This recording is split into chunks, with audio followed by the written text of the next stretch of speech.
If your TV sounds funny in the evening, you're watching live from Studio 6B on Real America's Voice. You are watching live from Studio 6B on Real America's Voice, and you're listening on 103.9 LI News Radio. Glad you're in, everybody, on a Wednesday night, June 25th, 8 p.m. on the East Coast. Glad you're in. Slick Rick sitting right there. He's going to do some sports, lots of sports. Well, he says not a lot of sports to talk about, but of course the big story of the night is the NBA draft. Big Sister, NBA draft tonight. Yeah, I'm doing good, Big D. I'm fired up. Sixers are picking number 3. We're going to see where Cooper Flagg goes. I would assume he's going to go first. One of the best players to come out of the draft in many years. So that should be exciting. And DOA investigation concludes California is in clear violation of Title IX. So we're going to see what the ramifications of that, Big D. But it's going to be a lot. Who picks first tonight? San Antonio? Yeah, no. It's Salt Lake City, I believe, picks first tonight. Oh, Utah. There's no team called Salt Lake City. No. The Utah Jazz? No, not Utah. I thought it was San Antonio. Sacramento Kings, I think, pick first. I don't think so. Okay. All right, we're looking for the order. Who Does cares? anyone have that Doesn't Google matter. machine? Paul Nolan's here. He's going to do some news. Oh, Mr. Nolan. Dallas Mavericks. Dallas Mavericks. Yeah. There you go. I was right. I was the right state. Dallas Mavericks. Paul Nolan, how are you? I'm good. I like that shirt. Thank you. This old thing, I only wear this when I don't want to be noticed. Well, you look good in it. I like that shirt a lot. So how are you? How was your day? It was a nice day. It was a real nice day. Well, it certainly got better when we got here, huh? Oh, yeah. I just like to... I just send love some love these out. packages. Look at that guy. Look that at guy this. is still out there. We've been worried about him. But that guy sent... That's a lot of stogies. This has lung cancer written all over it. And I'm down to clown, that's for sure. That's enough for a whole week. And then he also sent this. Oh, Yeah. my God. So these look fantastic, by the way. If you're not sure about cigars, these are great, and it's a great price point. Wow. But That the guy price is, went through the roof. that guy is fantastic. Let me tell That's you who's something. fantastic. He smoked like a $12 or $15 cigar, and it's just a matter of time before the Rocky Patels become 150 a box. It went from 75 to 100 to 110, and that's a very generous gift. So we have lung cancer. Very nice. And heart disease. So Colon cancer. We've got it all covered here. I want to thank the Colon audience. cancer. Thanks I feel to at home. Yeah. Saturated My fats. wife trying to something like it. poison me. Thanks to the Live from Studio 6B audience. Well, I just love coming in the studio though and seeing that box sitting on the counter. It's like a thing now. I know. Keep You it know, up. They're gonna start charging me at the office now It's for so, delivery receivables. It's just can't thank you enough. Really so humble. We have a It's great incredible. audience. The few Just that watch it, incredible. it's great. Just we love it. I don't know. It's hard to explain. So thank you very much to everybody. That guy for this package today and yesterday. We got all the Bucky stuff here. I got this guy here. You got your beaver. So, It was funny. I never heard of Buc-ee's, and then the other day in my news feed, a guy was preaching in a Buc-ee's down in Mississippi, there you go. and the cops ushered him out. But if a guy, So much for doing a show there, then. Yeah, Because we're trying doing the to same thing. We were trying to think of whether we could do a show at a Buc-ee's. I guess not. If some lady in a burqa or some guy in a turban was doing it, they'd just be like, "Everyone, leave him alone." Yeah, well, that's we could. Well, I can tell you one place we're not going to be doing any shows come next year. It looks like. Who knows? We'll still hold out hope. I'm going to give a full-fledged endorsement to Eric Adams and Oh my have him on God. the show about 9 times. Yeah, right. Really. You should would How'd be that New York City happen? because. eat It's the unbelievable. sausage. He didn't eat the sausage. Well, it just. I mean, to be serious for a second, it just. You know what's amazing about when you look at the data? Seemingly, he didn't win with lower income. He didn't win with even. He killed so many grannies, and he was never held accountable. He won with college-educated white liberal women. Of course, that's the indoctrination plant for communism. Yeah, and I mean, it just shows you what's going on in the education system. That we continue to import the third world and then teach them to hate America, and this is how you get a guy like this to be the Democrat nominee for mayor of New York City. Defund every college. That's it. Let them all work on their own. Let every single one of them survive on their own with the free market. Do not give another college another penny. Not one. Fuck. Larry Summers was Bill Clinton's Treasury Secretary. Larry Summers is a Democrat his entire life, worked for Bill Clinton, advised Joe Biden. Certainly no, well, like I said, just a Democrat, as we know. We all know Larry Summers back in the Clinton days. He's now a university professor at he's a Charles W. Eliot University professor and president emeritus at Harvard. He was the Secretary of Treasurer, like I said, for President Clinton, director of NEC for President Obama, advised Joe Biden. He says this today: I am profoundly alarmed about the future of the DNC in the country by yesterday's New York City anointment of a candidate who failed to disavow the globalize the infada slogan and advocated Trotsky-like economic policies. I'm alarmed about the future of the DNC and the country. I fear it is evidence that our party is following the most problematic aspects of Britain's Labour Party. It didn't work there. It won't work here. Harvard and other universities' moral weakness after October 7th in condoning hateful, anti-Israeli, and even anti-Semitic rhetoric and activity opened the Overton window in ways that contributed to yesterday's outcome. I hope candidate Mamdani, who showed great ability to learn and adapt during the campaign, will continue to evolve in ways that provide much-needed assurance to people committed to a free from prejudice market economy as an American ideal. I wouldn't hold my breath, Larry. An important task for Mamdani now is to provide reassurance that his moral energy and formidable political skills can be productively directed for the city of New York at this difficult moment. Well, I wouldn't hold my breath for that either. But the first half of that I thought was stunning coming from someone like Larry Summers. Yeah, well, I mean, I got to be honest with you. Nothing stuns me anymore. I just. Well, the rest of the party's falling behind him like he's the next coming of Barack Obama. I know. It's just amazing how they serve these people up to us like he's the next big thing. Well, they're all in on him. They're all in on everything and everything he stands for, by the way, which if you don't know some of the things some of the things he campaigned on. Well, let me pull them up for you. How about supermarket, state-owned restrictions? All of it. It's like it's mind-boggling. I can't believe what I'm watching here. It is mind-boggling. Here's what he said during the campaign. We will support existing decarceral legislation that will, 1, end cash bail, repeal the walking while trans ban, decriminalize sex work, legalize marijuana. That sounds like it's going to be good. Hookers and weed. Let's go. Permit safe injection sites. Oh, that sounds charming. Kids, come on. Restrict solitary confinement. Enact elder parole. Re-enfranchise incarcerated New Yorkers. We will also introduce new decarceral legislation to decriminalize simple drug possession, repeal all mandatory minimum sentences, reduce maximum sentences with retroactive effect. So basically, free all the criminals. I'll just put it into plain words. Repeal felony bump-up statutes, repeal sentencing enhancements, and cooperation with ICE. Sounds like real paradise in New York City's coming. As if New York City is in a mess as it is now. I used to go there 15 Sundays a year, maybe 20, just catch a matinee, brunch, me and the wife stroll around. I have no interest in going there anymore. Why would you? It's disgusting.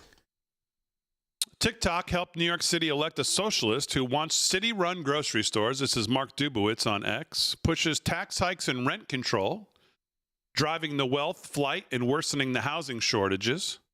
He wants to defund the police. I say he wants to get rid of the police almost in total. I think is probably a more accurate way to say it. Idea. Yeah. Uses globalize the infada, a terror campaign slogan, accuses the U.S. and Israel of genocide. This is also someone who said if Bibi Netanyahu ever came to New York City, he'd have him arrested. That'd go over well. And so I retweeted that, and I said, New York City will soon prove once again that socialism is incompatible with America. Not only America, but it's incompatible with the Declaration of Independence, with the idea of individual liberty, private property rights, individual responsibility. We choose the individual, they choose the state. We choose free thinking, they demand conformity. You cannot share a city, a state, or a country with this. And I think every word of that is accurate. Well, it's time for Long Island to secede. Time for us to become our own state. Oh, amen. I love that idea. Moshe Hill tonight says Mondami will absolutely move to shut down every single synagogue and Jewish non-for-profit in New York City on day one. I know this because in the assembly, he sponsored a bill that would do exactly that in New York State. So now the word tonight is that, and I haven't seen this official, maybe someone can tell me if they have, that Cuomo's decided to drop out. Yeah, from what I understand, he conceded. Oof. Well, he conceded the race, but he's decided now to drop out. Yeah. And that is. I mean, not what did I say? Not who? No, you're talking about Eric Adams is going to have to run, and the point was it? I think it was Cuomo. He was going to. So here, I got. Hold on. Where's the article here? Yeah, because they have to do a runoff. Right. Right. Right. So I guess he's saying I think I saw something tonight that Cuomo decided to step aside and endorse Eric Adams or something like that, and he wants Curtis and all the others to do the same, and to make this a one-on-one deal, obviously in November with no other anybody sniffing around. I got to be honest with you. I could get behind Eric Adams, how he's shifted to the center a little bit after the left is completely turned on him.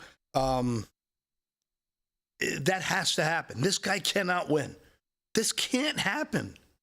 Well, I think that was I think the point of the text. Maybe I have some of the details of it wrong because I saw it in the car, but it said something like Cuomo's decided to maybe not even do the runoff or drop out and endorse Adams, and then obviously push to get Curtis Sliwa, who's technically the Republican in the race, who clearly, obviously, with all due respect to him, is not going to win.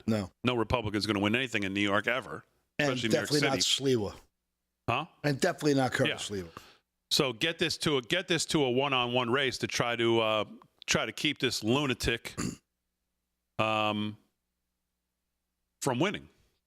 Cooper Flagg to the Dallas Mavericks. So, Number 1 pick. Number 1 pick has been made. Cooper Flagg. Yeah, good pick. College Player of the Year to the Dallas Mavericks. No surprise. 13 past the hour, live from Studio 6B, just getting started on a Wednesday night. We're back right after this.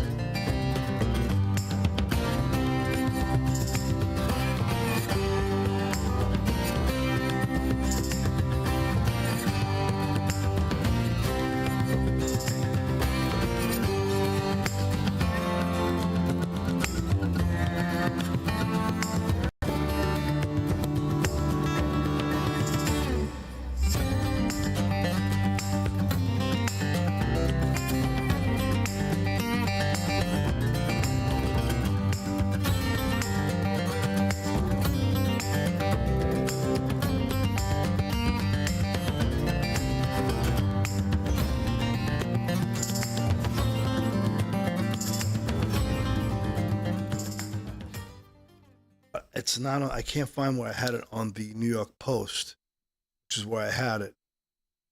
Chat. What's going on, chat? Yeah, Kevin Downey Jr. I thought was going to be here tonight. I have no idea where he is. I texted him and no answer. I hope he's all right. I'm assuming he is.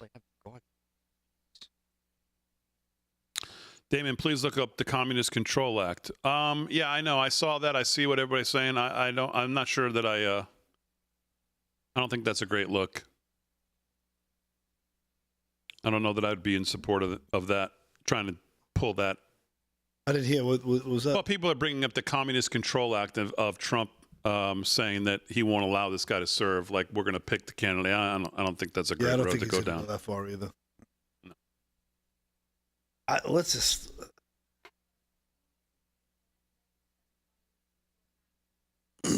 That's what I saw last night. I mean, this morning. He stepped aside and said what? Oh, support Adams as an independent?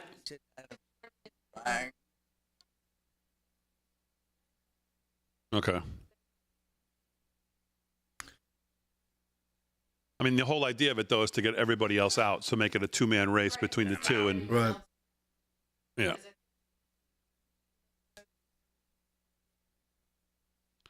By the way, the Spurs are picking number 2, Big D, San Antonio. Yeah. That's who I guess. They're picking number 2.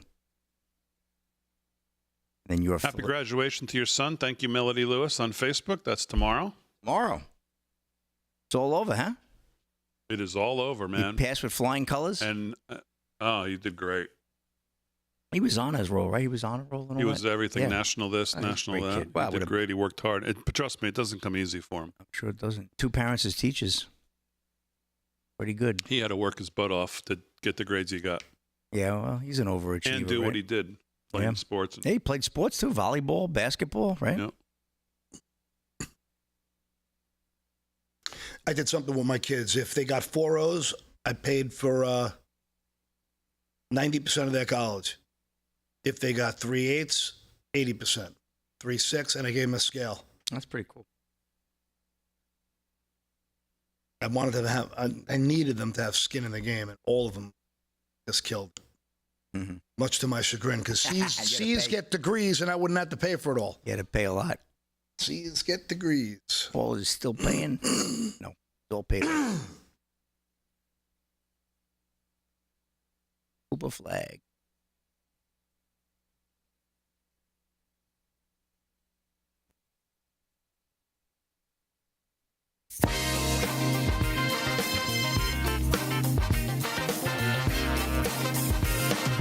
Ba-ba-da-da. All right, live from Studio 6B, 17 past the hour on a Wednesday night. Real America's Voice all across the country on your television. Of course, 103.9 LI News Radio, Suffolk County, Long Island. Glad you're in. Whether you're watching or listening, we always appreciate you giving us a few hours of your weekday nights, 8 to 10. Right here, Real America's Voice, and live from Studio 6B. Slick's going to do some sports. The draft just kicked off. The number 1 pick has been selected. No surprises there. Oh, yeah. We'll get to that. Paul Nolan will have some news. Aaron and Fran holding it down. Fran's back. Thank God for that.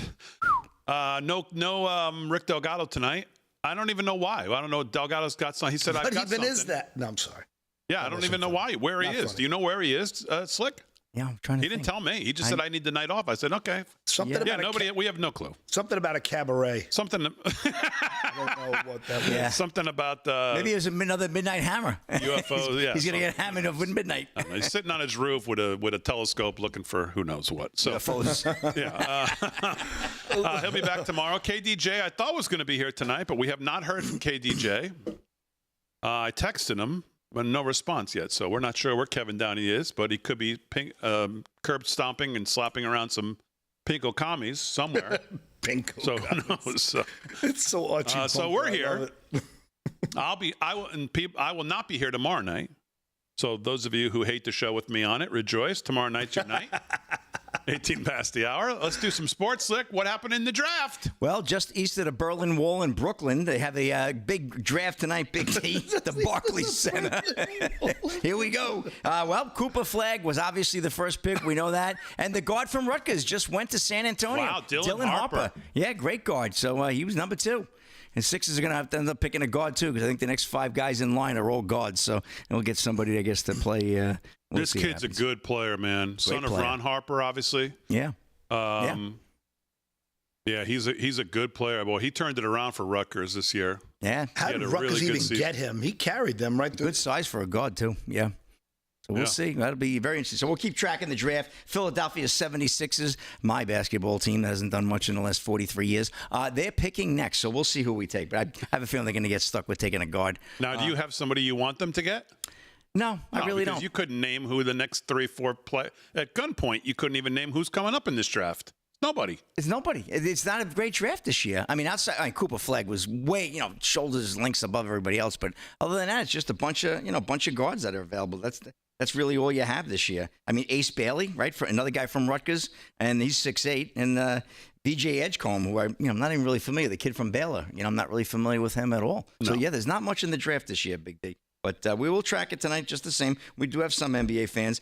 But let's get to the scoreboard as well. We got baseball on the diamond. Rangers 7-0 over the Orioles, bottom of the 7th. The Athletics lead the Tigers 3-0 in Detroit, top 7 there. Top of the 6th, Blue Jays and Guardians tied at 3. Mets 4-1 over the Braves in Citi Field, bottom 4 there. Yankees blanking the Reds in Cincinnati 3-0, bottom 4. Top of the 3rd, no score, Mariners and Twins. Rays right now leading the Orioles 3-0, middle of the 3rd. End of 2, Cubs over the St. Louis Cardinals 4-0. Phillies and Astros, no score there. Earlier today, a couple of finals. White Sox over the Diamondbacks 7-3. Brewers down the Pirates 4-2. Angels over the Red Sox 5-0. And Padres nipped the Nationals 1-0. You get the Dodgers taking on the Rockies in Colorado. Rockies with the distinction of the worst team in baseball. 8:40 p.m. first pitch there. And then the Marlins taking on the Giants out in San Francisco. 9:45 first pitch as well. So we'll get to one quick story. Old Slick is in trouble there in California. Of course, they got in trouble with that there Title IX. California found to be in violation of Title IX after trans athlete uproar. Education Department says California already faced Title IX investigations earlier this year. This is Ryan Gatos and Jackson Thompson of Fox News reporting. The California Interscholastic Federation and the California Department of Education were found to be in violation of Title IX, the U.S. Department of Ed Office for Civil Rights announced on Wednesday. The announcement came weeks after transgender high school track and field A.B. Hernandez won medals in girls competitions during the California State Championships. The transgender athlete's participation in the events sparked nationwide outrage, specifically from President Donald Trump, after he signed that No Men in Women's Sports executive order, which prohibited transgender athletes from competing against biological girls and women in sports. Although Governor Gavin Newsom admitted months ago it was deeply unfair to allow men to compete in women's sports, both the California Department of Ed and the California Interscholastic Federation continued as recently as a few weeks ago to allow men to steal female athletes' well-deserved accolades and to subject them to the indignity of unfair and safe competitions. Education Secretary Linda McMahon said in a statement. She's been gunning for them the whole time since she got in, and she finally caught up with them. So the Trump administration will relentlessly enforce Title IX protections for women and girls, and our findings today make clear that California has failed to adhere to its obligations under federal law. The state must swiftly come into compliance with Title IX or face the consequences that follow. And we know what those consequences will be. Federal funding will no longer be available or, drastically reduced. So I know I got to report on this. I know these stories don't thrill you, Big D, but they're out there. It's big news. Title IX, it's got to be reported. So yeah. It is what it is, and we'll continue to track the draft. The Sixers are on the clock. They're going to take every second of that before they make their pick, and that's it. Didn't I hear the Long Island schools took a beating in the court recently? Like Massapequa was going to. Yeah, well, because of the name changes, then Wantor is going to cave in. The Wantor Warriors, their crest is Chief Wantor. I know. It's awesome. It was gorgeous. It was a real beautiful picture of a guy who was considered a phenomenal leader, and so they just want to erase history, and I just don't understand why. I mean, wait, the school systems are giving in? Wantor's giving in. Yeah, Wantor apparently is going to give in because they can't get money from the state and they can't function. Yep. The state's holding the money over their head of changing it, even though Trump has gotten. So there's nothing. Hochul's, Massapequa looks like they're going to keep the fight going, but the latest from the court was that they're still going to deny those schools money for because of their mascot. Massapequa, what are they? The Chiefs, right? Massapequa Chiefs. The Chiefs. Imagine Chief. Is that fire chief considered? Right? I mean, come on. I mean, it's crazy. It's lunacy. Sick. And this Wantor and Massapequa, these were Indian tribes. I mean, or towns or Zach. It's what Long Island. This is Long Island's origin. We got to rename Massapequa Leningrad. What are we going to do here? Yeah, exactly. They'd be happy then. All right, Slick. Anything else in sports? That's a wrap right there. All right, sports is brought to you by Mike Lindell. LFS6B is the promo code to use if you shop at MyPillow. I think I posted on our X today. They got a brand new, there's some deal going on with MyPillow. I think the sheets or something. It's on our X. Mike sent it to me this morning. I posted it right away. They made it specifically for us. I think it was $24.95 for a set of sheets or something through July 4th, maybe. It's on our X at LFS6B. Check it out, and you can shop at MyPillow if you want to. It's great stuff, obviously. I want to say on YouTube, our friend Jerry is in the chat, and she said, guys, my daughter is about to give me my 7th grand blessing, as she calls it, which I like that word. Nice. Damon, be a sweetie. and call out my daughter and son-in-law, Jerry and Joe. My new grandson will be Robert Anthony. That's awesome. Nice. That's great. God bless him. 7th grand blessing, as she calls it. Oh, that's beautiful. I love it. Congratulations. So, Jerry, there you go. Congratulations to your daughter and son-in-law, Jerry and Joe, and all Very nice. best and, of course, all health to all involved. Of course, specifically to little Robert Anthony. So, great job. Yes, beautiful. Live from Studio 6B on a Wednesday night, Real America's Voice, and across the airways of 103.9 LI News Radio. So, of all the things that a lot of people have gotten wrong in the last month or so, even a little longer than that, one of the things we kept hearing. Well, actually, let's hit the break, and then I'll get into it. President out with a very long, strong message tonight. Who was it about? We'll get to that coming up live from Studio 6B.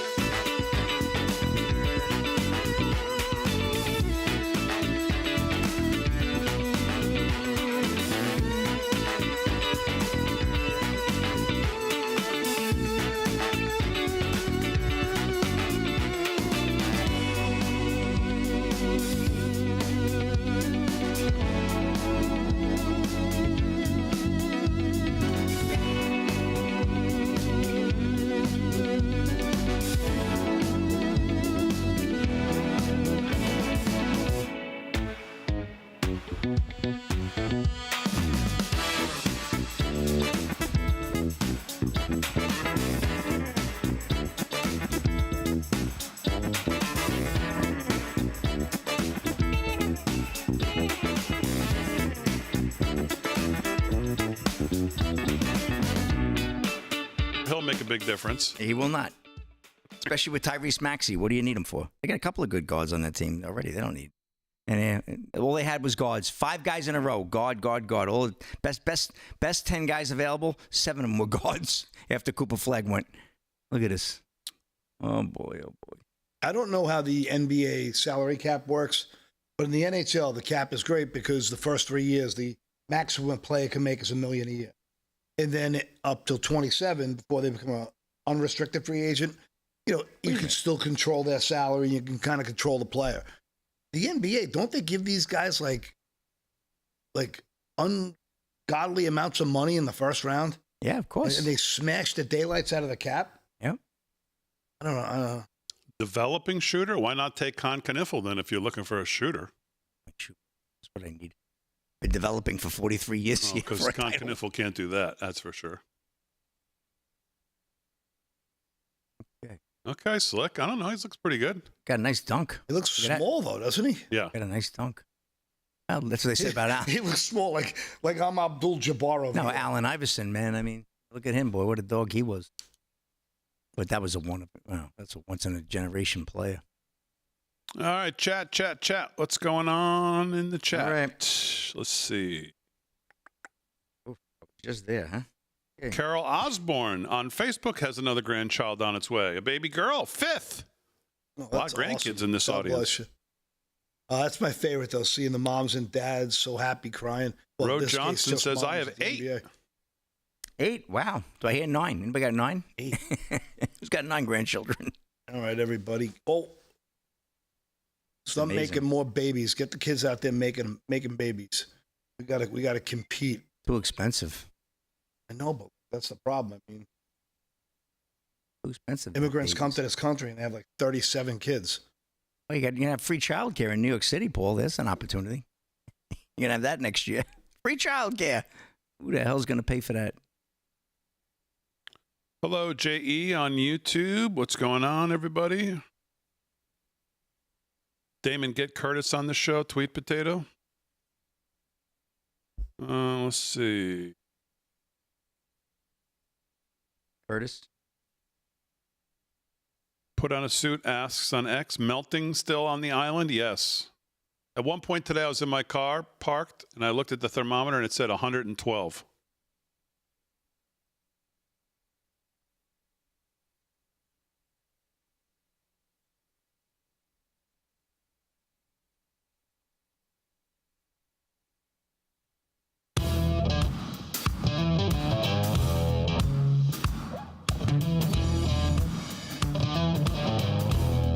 30 minutes past the hour, live from Studio 6B on a Wednesday night. Real America's Voice and across the airways of 103.9 LI News Radio. Well, we've started the great-grandkids grandkid off.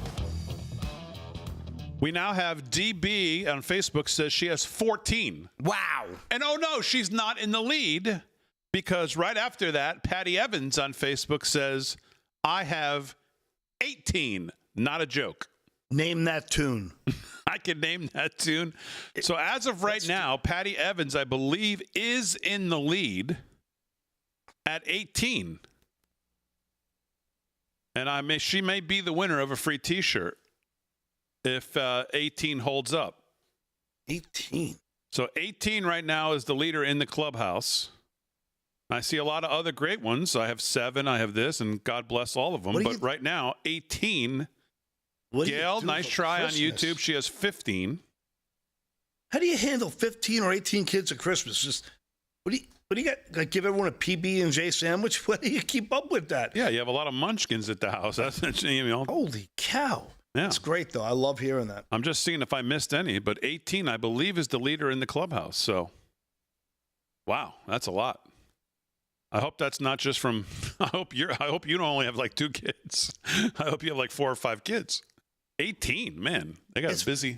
It's funny, like when we were coming back from Fire Island on Sunday, this family behind us had 5 kids, and I'm thinking, the first thing I'm thinking is, that's great, good, happy, healthy family. Of course. I'm thinking, this guy's got to be loaded. It's like driving a Maserati.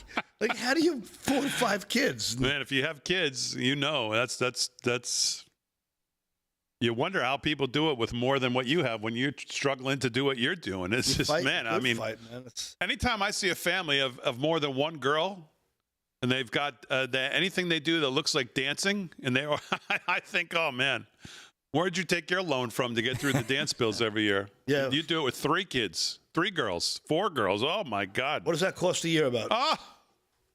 As much as boys hockey? My son's travel hockey cost me. I'll bet it's more. I would have been able to retire if it wasn't for that stuff. But I don't regret any of it. The best time of my life. It's so much fun, those road trips. Yeah. So one of the things that most people, there's been a lot of things that people have gotten wrong about. But one of the things we heard continuously was that there was this rift between Trump and Netanyahu that was developing. Many times. Heard it in a lot of places. We also heard on the day that that Israel struck Iran, we heard, well, no way President Trump would have condoned this or known about it, or no way. And I think I tweeted that night, there's no way they made this move without Trump signing off on it. And people told me I was crazy. There's no way. But Solomon that night had reported to Charlie Kirk, where they preempted us, that he was not informed. So it had to be like a partnered ruse for some reason or other. What Solomon, to me, is as good as it gets. Can we agree on that? Yep. So he said it right there on Charlie Kirk that night, which was, to me, just a major curveball in the situation. Yeah. And so we've heard about this rift, and people are still talking about it. People are saying that Israel's not our ally, and people are saying all kinds of stuff out there. And then tonight, President Trump puts this out. And just listen to this. He says, breaking news. I was shocked to hear that the state of Israel, which has just had one of its greatest moments in history and is strongly led by Bibi Netanyahu, is continuing its ridiculous witch hunt against their great wartime prime minister. Bibi and I just went through hell together, fighting a very tough and brilliant longtime enemy of Israel, Iran. And Bibi could not have been better, sharper, or stronger in his love for the incredible Holy Land. Anybody else would have suffered losses, embarrassment, and chaos. Bibi Netanyahu is and was a warrior, like perhaps no other warrior in the history of Israel. And the result was something that nobody thought was possible, a complete elimination of potentially one of the biggest and most powerful nuclear weapons anywhere in the world. And it was going to happen soon. We were fighting literally for the survival of Israel, and there is nobody in Israel's history that has fought harder or more completely than Bibi Netanyahu. Despite all of this, I just learned that Bibi has been summoned to court on Monday for the continuation of this long-running. He has been going through this horror show since May of 2020, unheard of. This is the first time a sitting Israeli prime minister has ever been put on a trial. Politically motivated case concerning cigars, a Bugs Bunny doll, and numerous other unfair charges in order to do him great harm. Such a witch hunt for a man who has given so much is unthinkable to me. He deserves much better than this, and so does the state of Israel. Bibi Netanyahu's trial should be canceled immediately, all caps, or a pardon given to this great hero who has done so much for the state. Perhaps there is no one that I could have worked with in better harmony, me, the President of the United States, than Bibi Netanyahu. It was the United States of America that saved Israel, and now it's going to be the United States of America that saves Bibi Netanyahu. This travesty of justice cannot be allowed. That sound like there's any space between them? That out from the president tonight. And, it's unfortunate that people will read that and be very disappointed in President Trump tonight. I will not be one of them. I will not be one of them. And it doesn't surprise me at all that he puts that out. The way Trump is thought of in Israel, I mean, they've got his face and name plastered all over the highways, even from what he did from 16 to 20. Never mind this. So the president understands, and obviously felt like that needed to be said tonight. And if there's somebody, by the way, who knows about witch hunts, oh yeah, he would be the one to be able to speak on it. And speaking of that, Al Green. Yeah, so let's do some news here. 37 past the hour. Paul Nolan's got some headlines. Delgado's off tonight. Mr. Nolan, what's going on? Well, speaking of witch hunts, Al Green, Democrat from Texas, on Tuesday filed an article of impeachment against President Donald Trump for failing to seek authorization from Congress before he bombed nuclear sites in Iran. Green's resolution alleged abuse of presidential powers by disregarding the separation of powers, devolving American democracy into authoritarianism by unconstitutionally usurping Congress's power to declare war. President Trump's unilateral, unprovoked use of free force without congressional authorization or notice constitutes an abuse of power when there was no imminent threat to the United States. And, he went on to say it's destroying American democracy into authoritarianism. And this wacko in related news, I don't know if you saw this, but first of all, this is Al Green's 7th? I think 147th time trying to get Trump impeached, something that his own idiotic party, as dumb as most of them are, have even backed away from at this point. Yeah. Because they knew that this was going to completely blow up in their face. Even Pelosi, believe it or not, was asked about this, I believe, yesterday. And even she said, let's just take it easy on that. That's a high bar. Yeah. So Al Green is he's wherever Delgado is. He's on another planet by himself. Or maybe not by himself, maybe with him. But, he is, talk about just clueless. He is dumber than 4 rocks, man.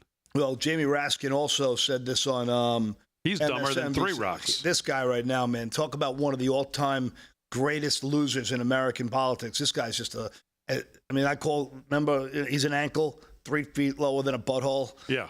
He's the worst. I got to be honest with you. I cannot stomach that guy's face, his voice, everything he says. I just want to punch him in the neck. But, he's chiming in too, and he's as much of a criminal as there is out there. So I'm not...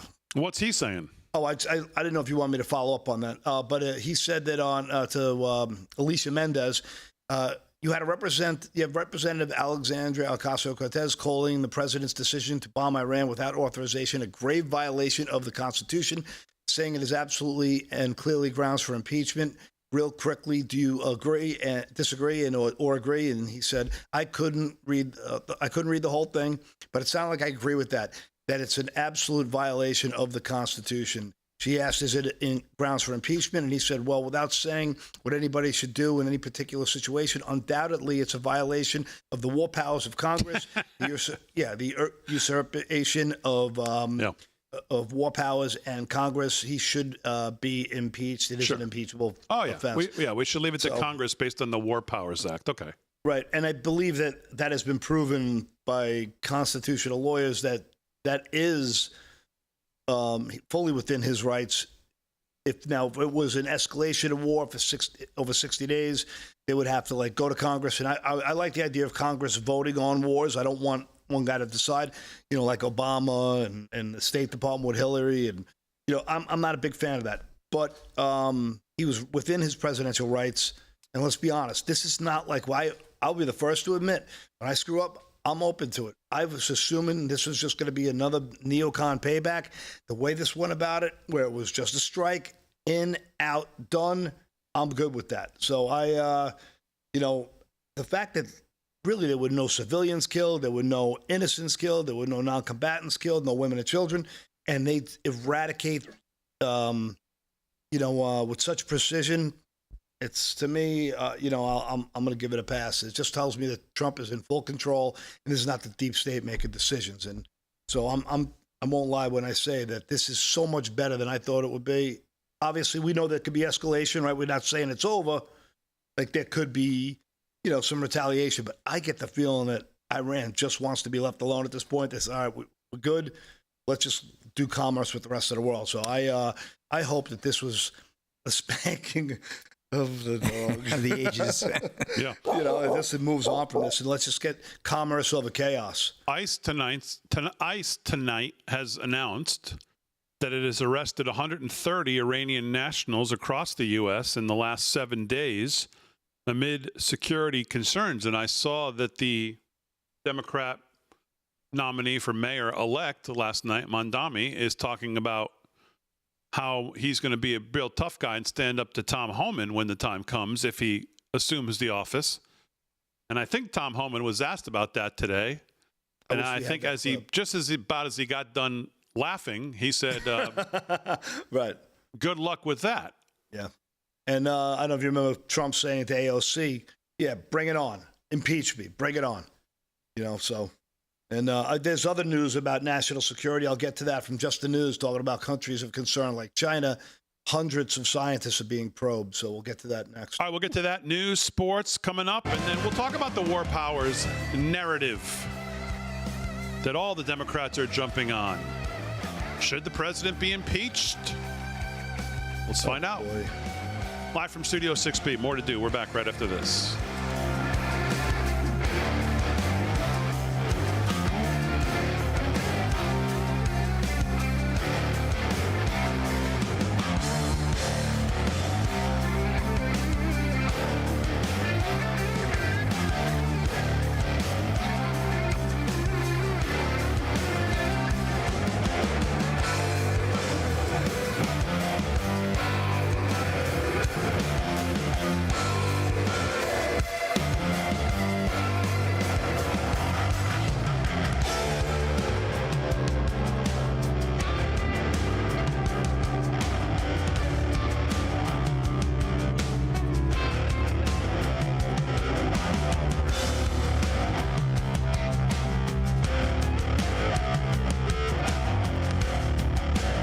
Good run. Rutgers made a real good run this year. In March Madness. Boy, 2 guys in the top 10. Knipple went 4. I would have taken him. Well, how do you pronounce You don't his like name? him? You don't like him? Sixers passed on him. They took VJ Edgecombe. Didn't they talk about that guy, Knipple? Yeah, I wouldn't want to have to say that all the time. I'm glad he's not. I thought it was Knuppel. That's how little I know. But it would talk. I've read a little bit about him that he's one of the best shooters to come out in the last 7 or 8 years. Pure, just a pure. He is a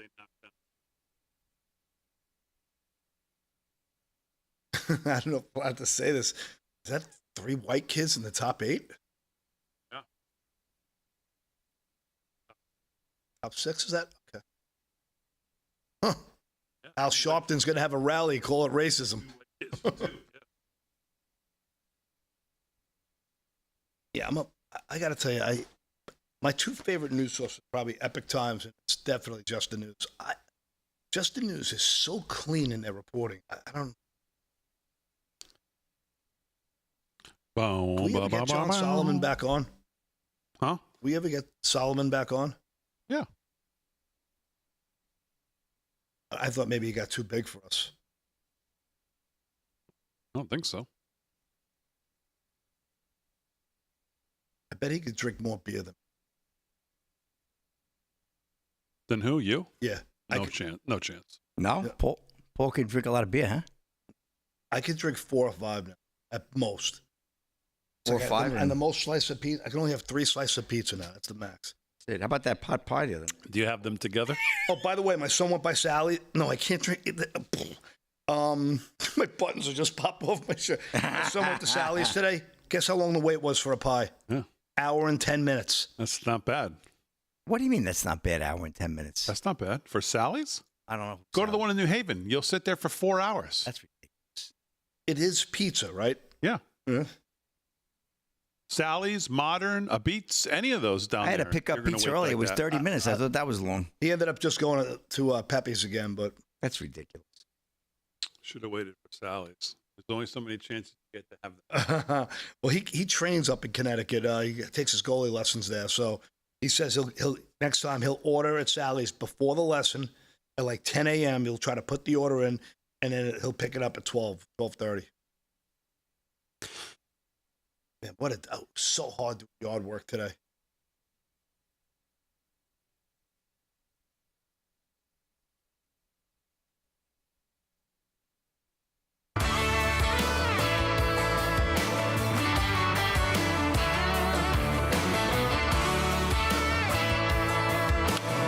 All right, 13 to the hour, live from Studio 6B on a Wednesday night, June 25th. Real America's Voice on your television, 103.9 LI News Radio on your radio. Glad you're in, everybody. Slick Rick's here. He's doing sports. Paul Nolan's doing the news. Aaron and Fran holding it down as always. And, of course, you. The live from Studio 6B audience, wherever you're watching, we appreciate it. Rumble, X, YouTube, Facebook, wherever you're watching, we appreciate it. Make sure you hit the like and subscribe. Let's talk about the War Powers Act, because I saw Charlatan Allen today. The War Powers narrative is false, and the Constitution proves it. It says it wasn't long after the smoke cleared at Fordo, Natanz, that the second explosion landed. And that one was on Capitol Hill, except this one was, of course, pre-planned. With the precision of a broken clock, Senator Tim Kaine preemptively introduced a War Powers resolution on June 16th, 5 full days before the June 21st airstrikes. Did you realize that? Let me say that again. Tim Kaine from Virginia introduced a War Powers resolution on June 16th, 5 full days before the June 21st airstrikes, laying the groundwork for a headline-grabbing repudiation before a single B-2 Spirit had lifted off. That's right. Before a single B-2 took flight, the legislative branch had already launched its own volley aimed not at Tehran, but at the commander-in-chief. The phrase of the hour? Unconstitutional. Except it isn't. And never was.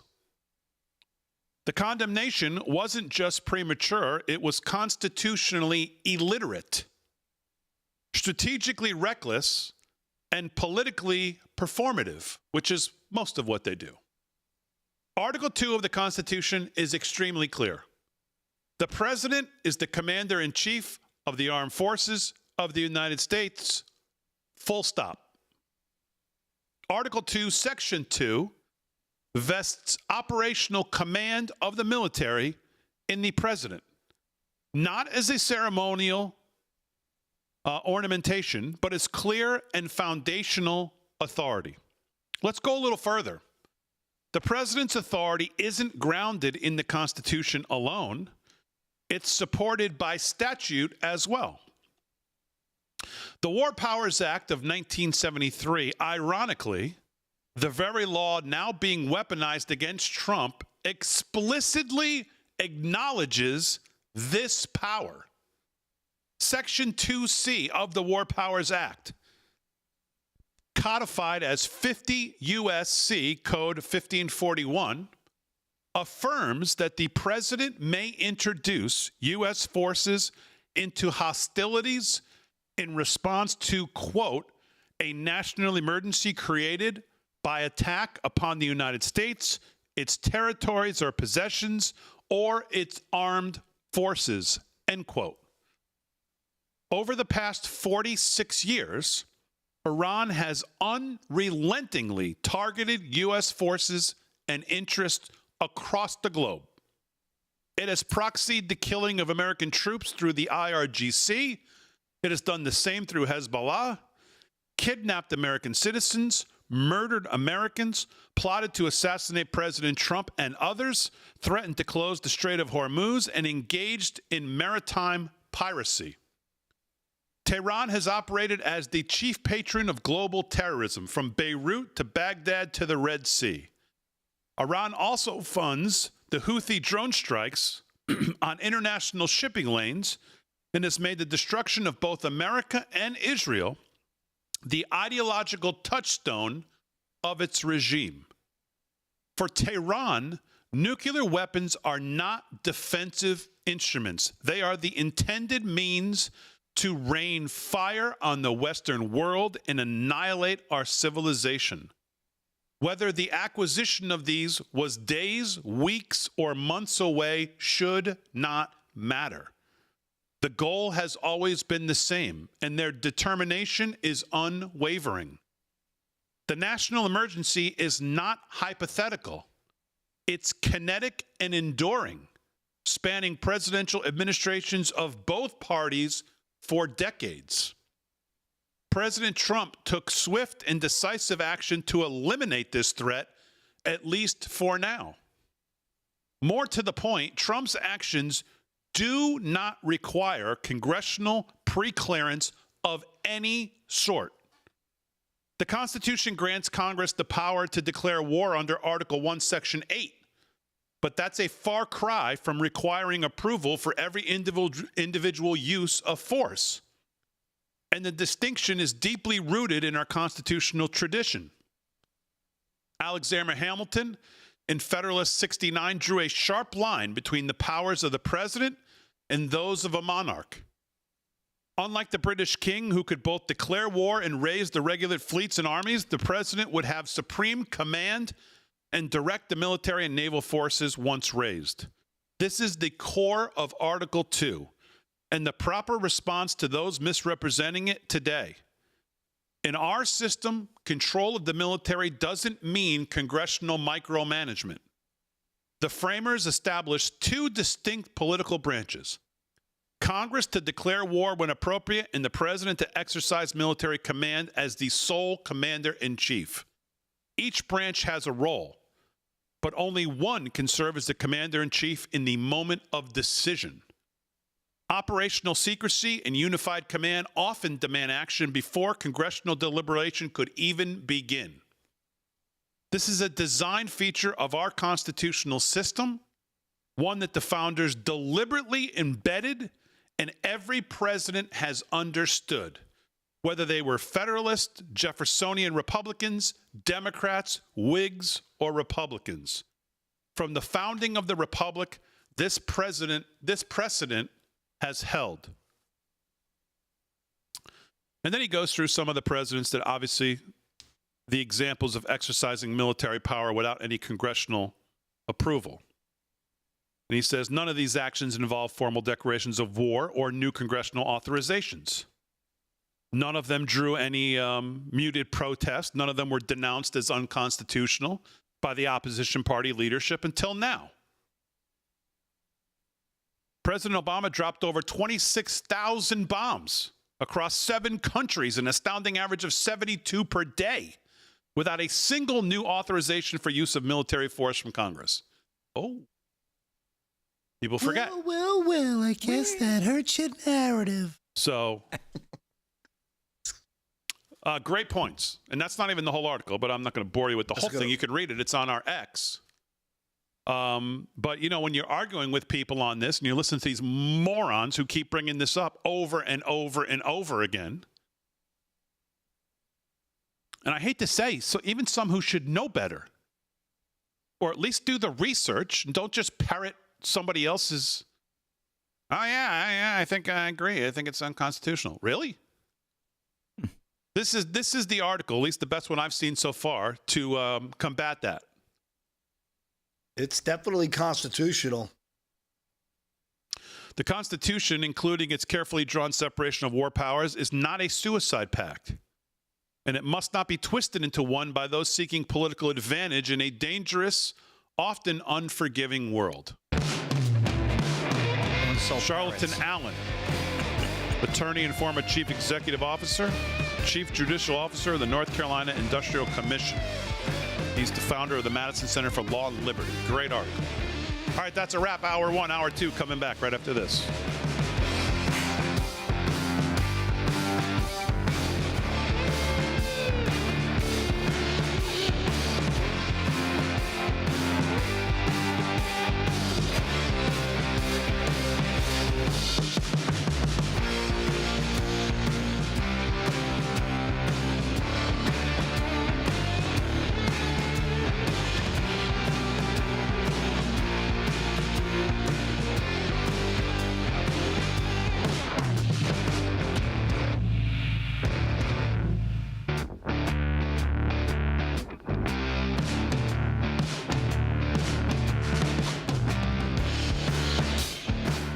I can pull off every suit those guys are wearing. They're wearing some great stuff, though, some of these kids.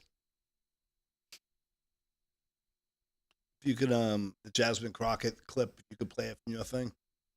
I just texted it to you. Wacko was going crazy again. We played a couple of her last night. Oh, did you? With her saying Melania is not an American citizen? I don't think we played that one. It's a new level. Something's going on with my Wi-Fi here today. Anything from AOC today?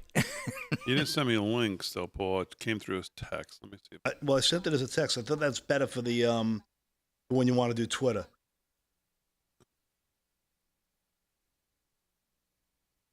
Okay, I have it.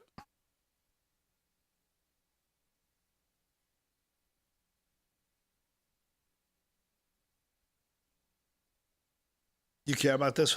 Every time she speaks, I think it's just pure comedy. Mm-hmm. I love when like stupid people read something and they like feel so proud of themselves when they're reading it. So stupid.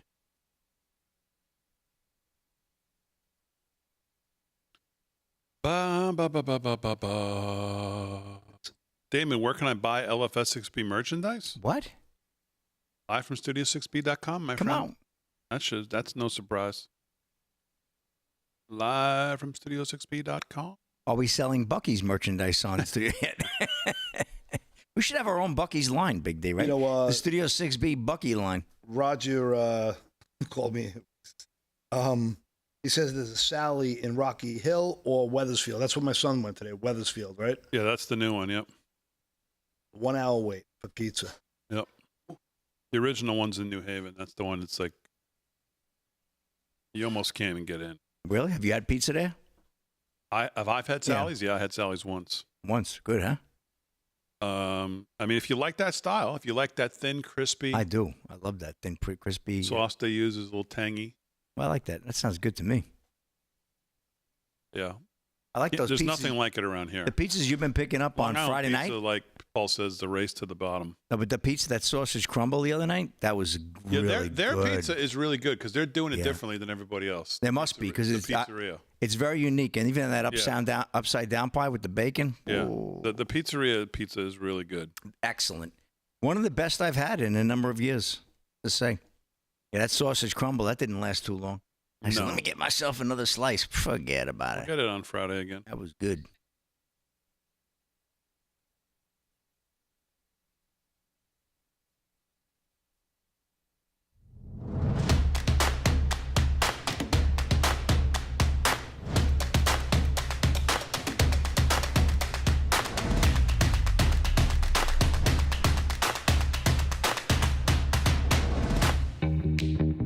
when I'm not bartending, I'm watching live from Studio 6B, Monday through Friday at 8 p.m. AOC plus 3 weighing in live from Studio 6. In the mix, literally. On a Wednesday night. Glad you're in Real America's Voice and across the airways of 103.9 LI News Radio. Glad you're in, everybody, on a Wednesday. Lots to get to here in hour 2. Slick's going to do some sports here coming up since I hogged the whole last segment. Paul's going to do some more news. Aaron and Fran holding it down as always. Fran's back. How was your whatever you did, Fran, your getaway? I'm sure it was good because you were away. That's probably enough. But how? Yeah, it was not long enough. No, I could have used a couple more weeks. Aaron, you hear? Don't laugh at him, Aaron. Years. He's talking about all of us when he says that. He could have used a couple more years. Yeah, exactly. So, Fran's back, thank God. Thank God. Well, there's a lot to get to in hour 2. I want to talk a little bit more about what's going on in New York City because Michael Goodwin, who I always love reading in the New York Post today, says New York City's mayoral primary delivers worst of all possible outcomes. So we'll get to a little bit of that. A couple other things that caught my attention. Daniel Horowitz today over at the Blaze, and once we, I think, a little more time to get past all of this, kind of refocus on what's going on here in America. And the big, beautiful bill is obviously still a huge problem, at least for me. And Horowitz has a piece today called "The Parliamentarian Isn't More Powerful Than the People."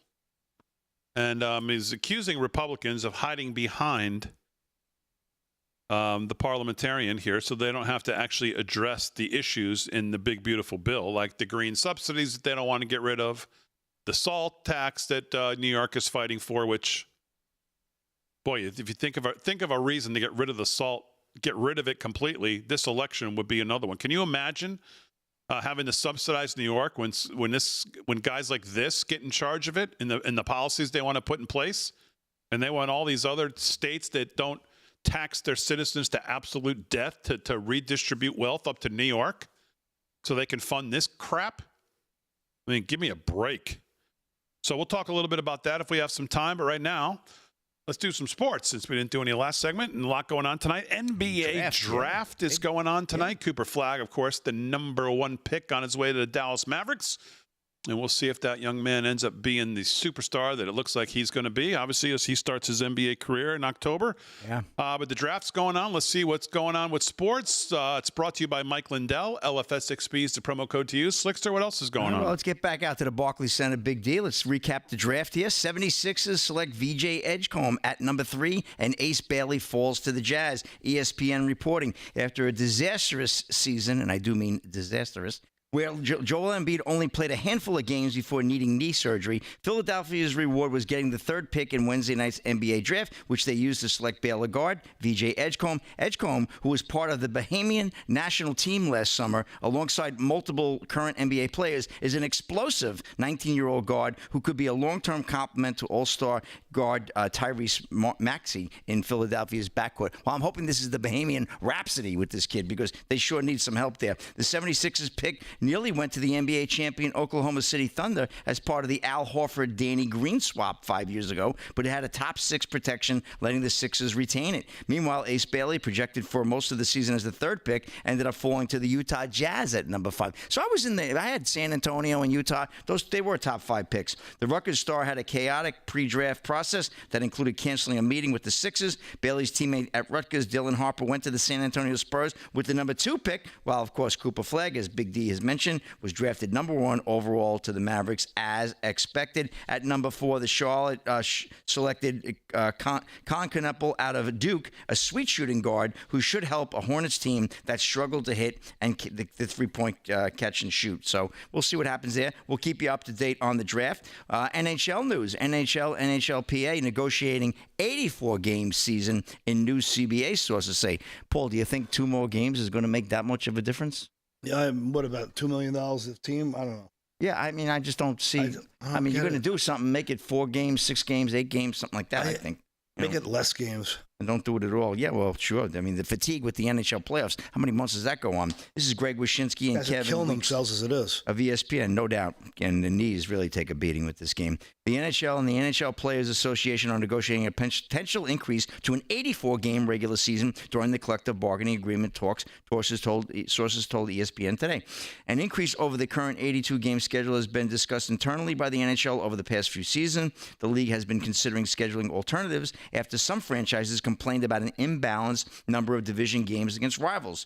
Contests that typically draw larger crowds and bigger television audiences. The addition of 2 regular season games would allow the NHL to keep its current schedule format, which sees every team visit every opponent at least once, while giving division rivals 4 games against each other every season. But there has been discussion on other alterations to the format as well. It is expected the NHL would reduce the number of preseason games to compensate for the additional 2 regular season games, similar to what the NFL did by reducing that 1 game. But a source told ESPN that there is some concern on the players' side about wear and tear, which we just alluded to right earlier, Paul, from 2 additional regular season games. So we'll keep an eye on that. But the NHL previously had an 84-game regular season from 92 to 94 when the league and NHLPA agreed to add 2 neutral site games to every team's schedule. So maybe going back that route, again, I don't think 2 games is going to be a big deal. But that's the news out of the NHL. So NHL, NBA, I'll have some other stories coming up, Big D, and I might have a rodeo or 2 to throw in, as well as an update on the scoreboard in my last segment of the sports later on tonight.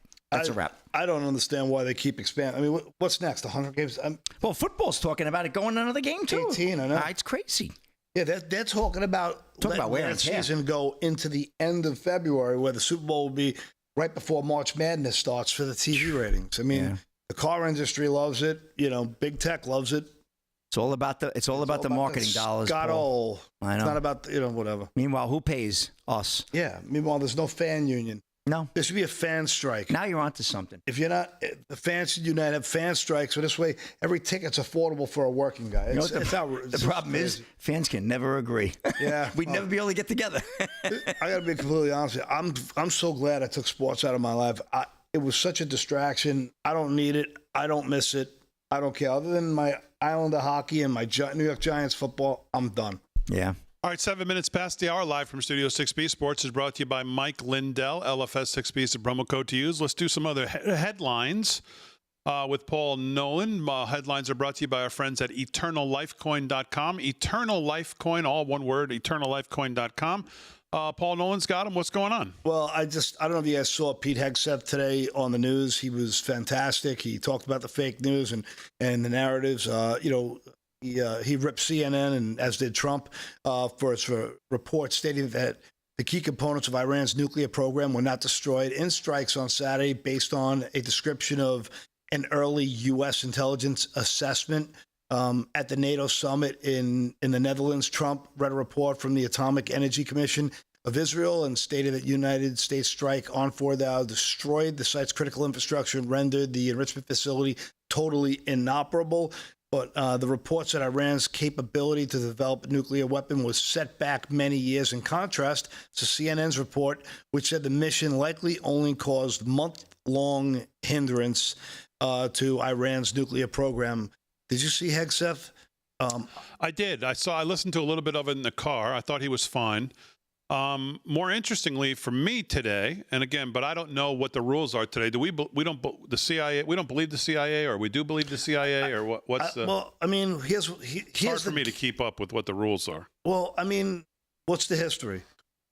You know, are they always telling us the truth? What do they tell? Do they tell us more truth than lies? Or they tell us a lot of truth with a little bit of lies, or is it a little bit of truth with a lot of lies? Who knows? Right. So I know I still don't trust the CIA. We'll have to decide how that applies. Need to clean house a little bit longer. Yeah. Well, we'll have to decide. I guess everybody can decide for themselves, because the CIA put this out today. Office of Public Affairs press release for immediate release, June 25th. Statement from Director John Ratcliffe about intelligence in Iran's nuclear program. The CIA can confirm that a body of credible intelligence indicates Iran's nuclear program has been severely damaged by the recent targeted strikes. This includes new intelligence from an historically reliable and accurate source, Method, that several key Iranian nuclear facilities were destroyed and would have to be rebuilt over the course of years. CIA continues to collect additional reliably sourced information to keep appropriate decision makers and oversight bodies fully informed. When possible, we will also provide updates and information to the American public, given the national importance of this matter, in every attempt to provide transparency. So again, I don't know if anyone believes these people, even with Ratcliffe in charge, but that's what they put out today, basically saying that CNN's full of it. And that certainly they didn't leave any of this to chance. And the whole idea on its face is comical, what we went through yesterday. Yeah, I don't know if you saw this. Also, one of CNN's reporters behind the anonymously sourced report stating the U.S. strikes on Iran did not destroy key components of nuclear sites. Also wrote the story in which over 50 former intelligence officials claimed that Hunter Biden's laptop was Russian disinformation. I mean, so on top of it, I sent you the Hegseth clip if you wanted to play it. I thought he did great there. I like when I'm getting directly from guys like that, but where do you stand? Do you trust everything the CIA puts out? I mean, I'm really curious what your position is on it. Well, I mean, I look more to the individual. I like Ratcliffe a lot, so I certainly would trust him. I just think there's too many, like Blackwaters and, these too many like Rand Corp. To me, there's too many of these dark and nefarious henchmen, if you will, corporate henchmen. When there's billions at stake, you don't know what people will do for, a Klondike bar. You don't know what they'll do for $1 billion. So, I don't know. It's hard for me to trust anything after how jaded I've been over the last really 25 years of just really reprehensible behavior from the intelligence community. So, but we do know this: CNN will always lie in its efforts to smear Trump to keep the last of its base, chomping at the bit and frothing at the mouth, and it's just. So I don't know, man. I'm taught every time I read something from these places, I just try to think, what are they trying to sell me? Here's a little bit of Hegseth today when he stepped to the microphone. Meeting for a tactical reason with President Putin. Let him answer this. Hello, Mr. Secretary. Yeah. There's a reason the president calls out fake news for what it is. These pilots, these refuelers, these fighters, these air defenders, the skill and the courage it took to go into enemy territory flying 36 hours on behalf of the American people and the world to take out a nuclear program. He sure looks the part, is beyond what anyone in this audience can fathom. He's cool. And then the instinct of CNN, the instinct of the New York Times is to try to find a way to spin it for their own political reasons to try to hurt President Trump or our country. They don't care what the troops think. They don't care what the world thinks. They want to spin it to try to make him look bad based on a leak. Of course, we've all seen plenty of leakers. And what do leakers do? They have agendas. And what do? Do they share the whole information or just the part that they want to introduce? And when they introduce that preliminary report that's deemed to be a low assessment, do you know what a low assessment means? Low confidence in the data in that report. And why is there low confidence? Because all of the evidence of what was just bombed by 12 30,000-pound bombs is buried under a mountain, devastated and obliterated. So if you want to make an assessment of what happened at Fordo, you better get a big shovel and go really deep, because Iran's nuclear program is obliterated. And so there you go. All right, more to do live from Studio 6B. We're back right after this.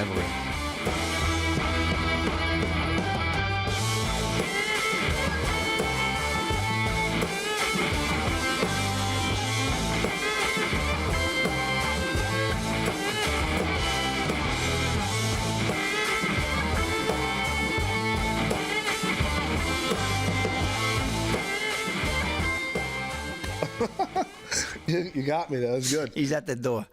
Look at this one. Oh, my own. Here we go. Yeah, that's what I was telling you. That was a good-looking player right there. Yeah, definitely. I think Hegseth is cool. Do you like him? Yes.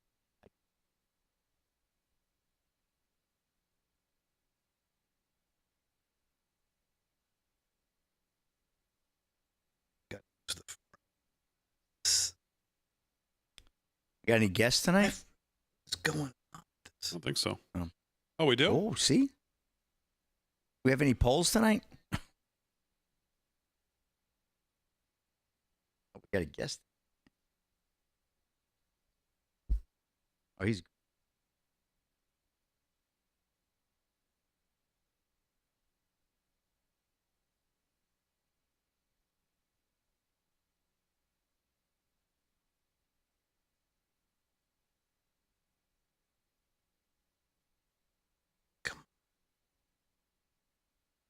I'm having the hardest time with this tonight. You know, I'm sometimes there's like a paywall on some of the news. Is he from Long Island? Wow. Wow. Pretty cool. I didn't realize that. Oh, think about it. Yeah, why? Because Julius Erving was from Long Island, but he was drafted in the ABA draft. He wasn't drafted in the NBA draft. He was the best player that ever came out of Long Island. Hey, not to interrupt, Fran, you said it was Firefox. I can use that. Thanks, Aaron. I didn't know that mode to Where'd get you see past. that? Yeah, the Read and Road. It'll show up as a page in like the search bar. He's 19 years old, and you know that? Thanks, dude. I wonder what school he went to. Oh, cool. So, Steve, did you see I sent you the Hegseth clip? Yeah.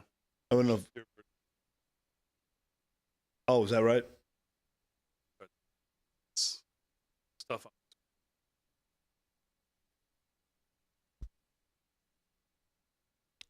Well, I don't know if you saw that the unhinged Democratic darling. I can't get this article to open up.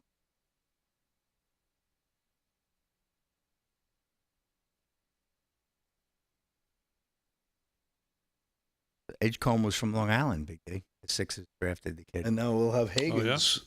Hagen's on the Luhai? top. Where's Luhai? Luhi? Luhai? That's not familiar. Yeah.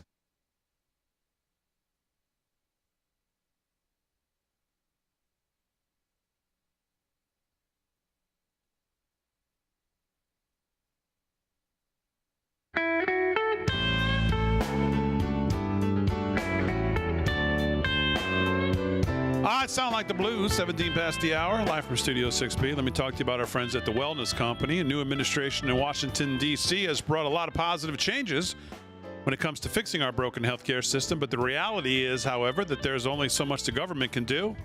And if you really want to make America healthy again, it's going to start at home with each and every one of you. And that's, of course, where the Wellness Company comes in. You know the Wellness Company. Their doctors are on this network all the time. And you know their products are the gold standard for keeping you and your family safe and healthy. Their prescription kits, like I said, are the gold standard. The Wellness Company gives you the opportunity to make sure you are prepared for whatever happens with their series of prescription medical kits, kits that contain an assortment of life-saving medications. And they give you nice guidebooks as well to assist in the proper use of the medications. Additionally, the Wellness Company offers a variety of products from parasite cleanses to methylene blue to weight loss and so much more that can help you stay healthy and live longer and a more satisfying life. So make America healthy again starts at home. Do your part, protect the health of you and your family. Right now, go to twc.health/voice, www.twc.health/voice. Today in order, and you can use promo code VOICE to save an additional 10% right there on your screen, www.twc.health/voice. Use promo code VOICE at checkout to save 10% on your order. Our friends over at the Wellness Company. Who else am I reading here, Aaron? Birch. Oh, well, Philip Patrick. We just had Philip Patrick on, right? Monday night. He's heading to the Rio Reset, he said. Yeah. And, of course, we're days away from what has been dubbed the Rio Reset, the greatest threat to the U.S. dollar's global dominance in over 80 years. On July 6th, BRICS nations Russia, China, India, Iran, and many more are expected to unveil their plans to circumvent the U.S. dollar, thus trying to crater its value. They've already been laying the groundwork as their central banks have been methodically divesting from the U.S. dollar and U.S. bonds in favor of gold. How can you protect your IRA or 401k from the fallout from this landmark shift? Well, diversify into gold with our friends from the Birch Gold Group. Historically, gold has been a safe haven in times of high uncertainty, which is right now.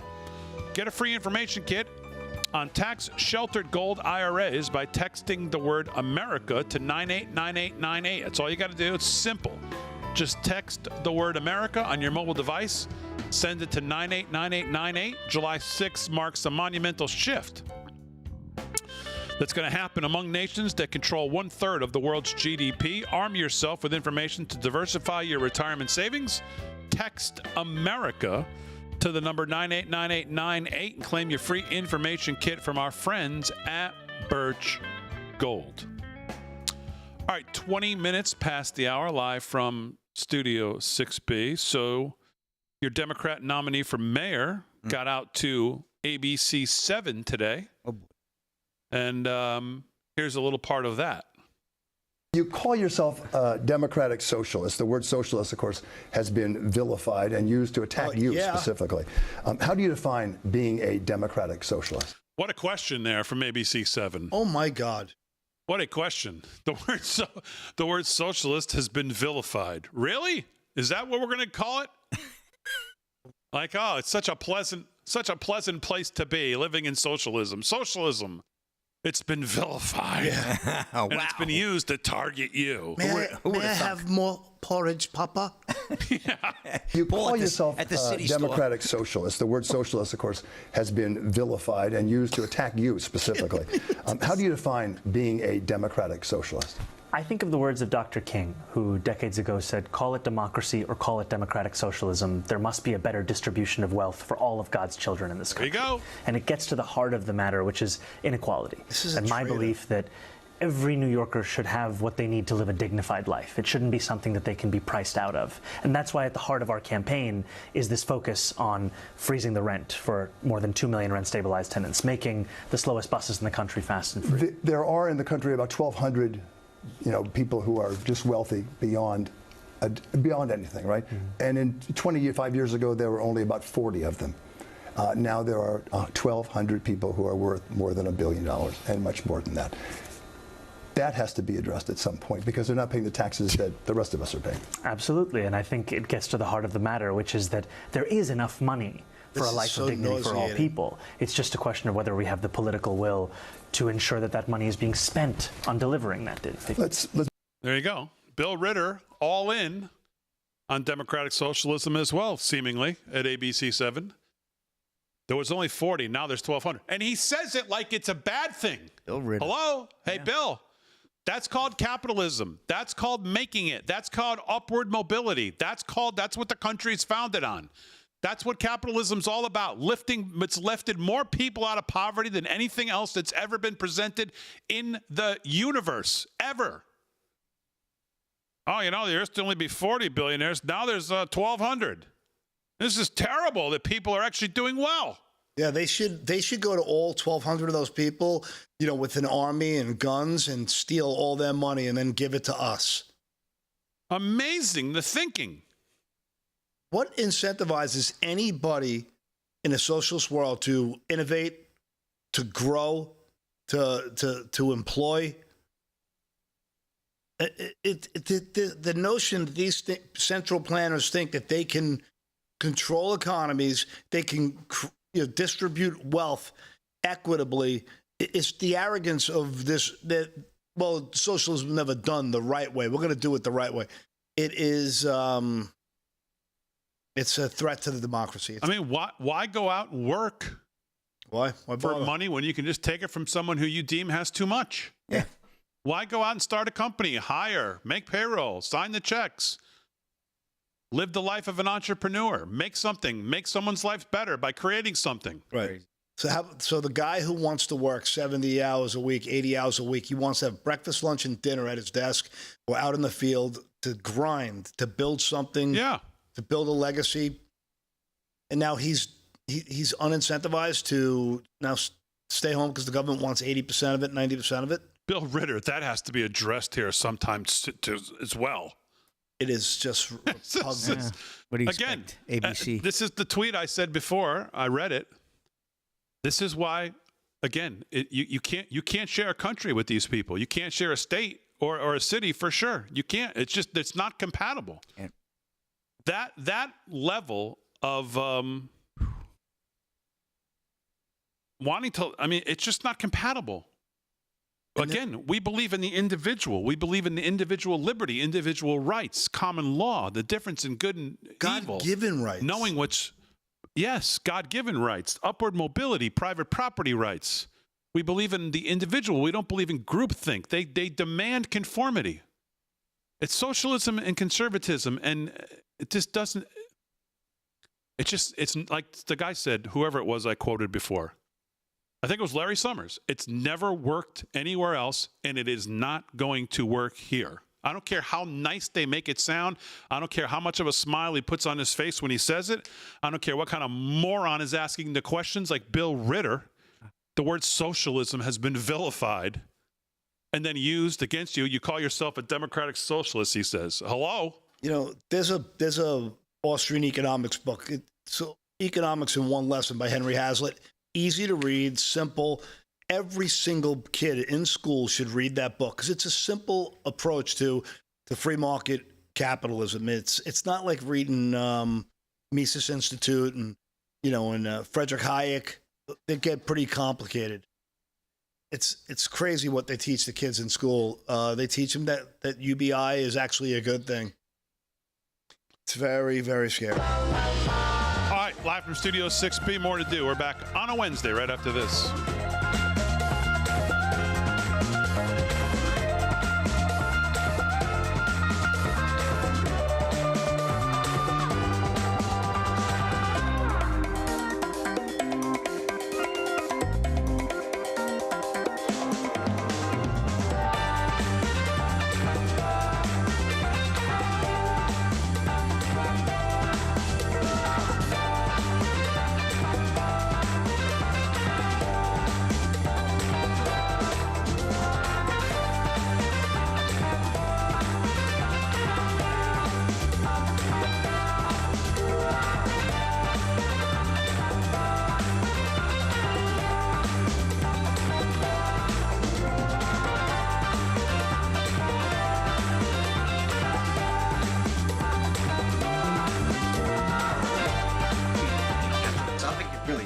That ain't gonna happen. But no, I would love to have that. Well, I think Nassau County is almost like 60% of the state's revenue. That could very well be. I mean, look at the wealth rating. Yeah, it's unbelievable. It's just a joke. This is all so disgusting. Yeah, so that school's up in Brookville. Aaron just sent me the information. Yeah, Glen Head, Brookville. Yeah, nice impoverished area. Yeah. Talk about property taxes. That could make up the debt right there in New York. But the amount of money that Long Island sends up to Albany is stunning. I don't have it in front of me. I got to look that up. But that's incredible.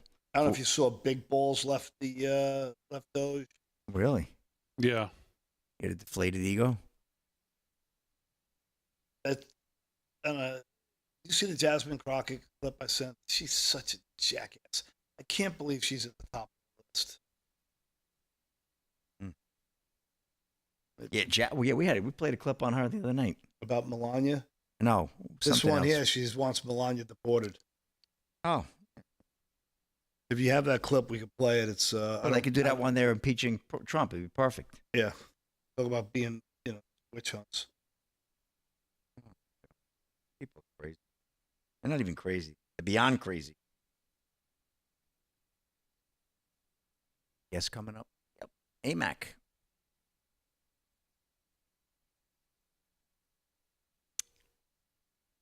Don't forget Friday night, Big D. We got another show at the warehouse. We got to start promoting that. Just 2 nights away. Come out. Come out. Come on.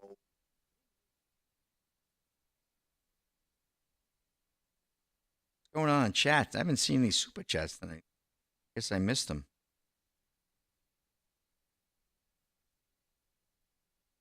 Off Patriots being a little crazy. I'm not going to read his stuff.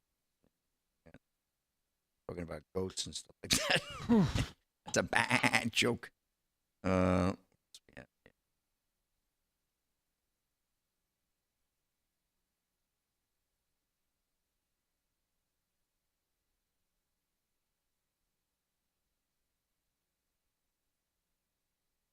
James Reed says he believes in gun control. I believe if you can't control your gun, you should try a smaller caliber. I like that. I like that one right there.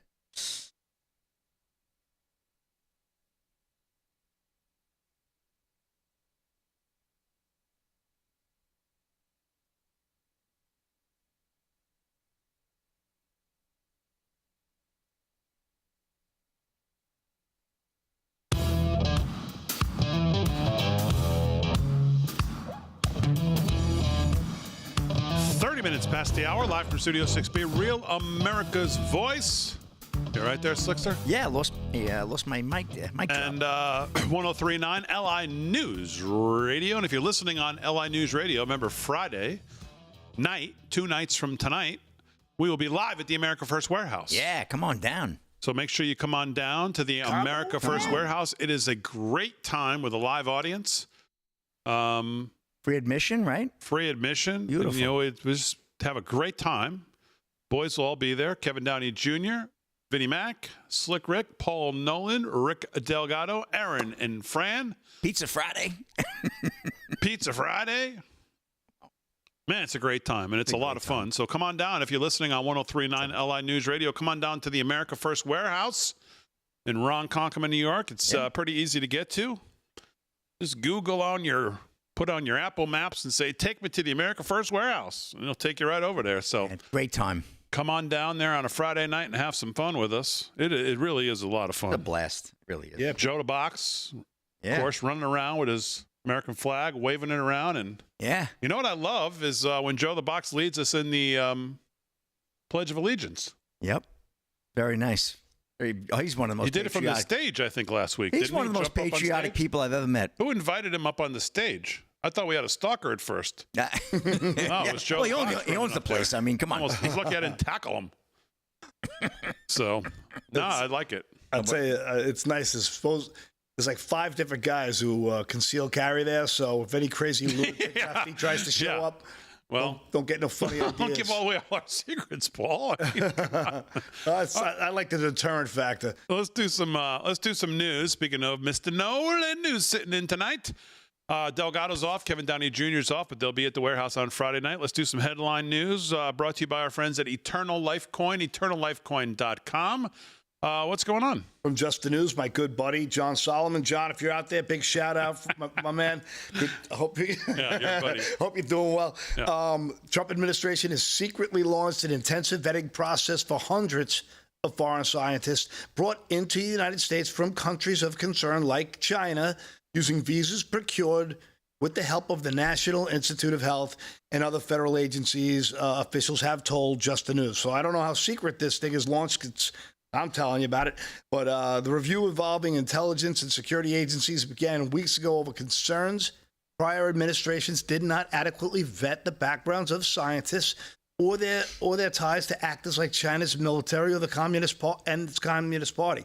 This is mind-boggling to me that, once again, just the absolutely corrupted China Joe Biden administration was run really essentially by the Politburo. It's just so pathetic.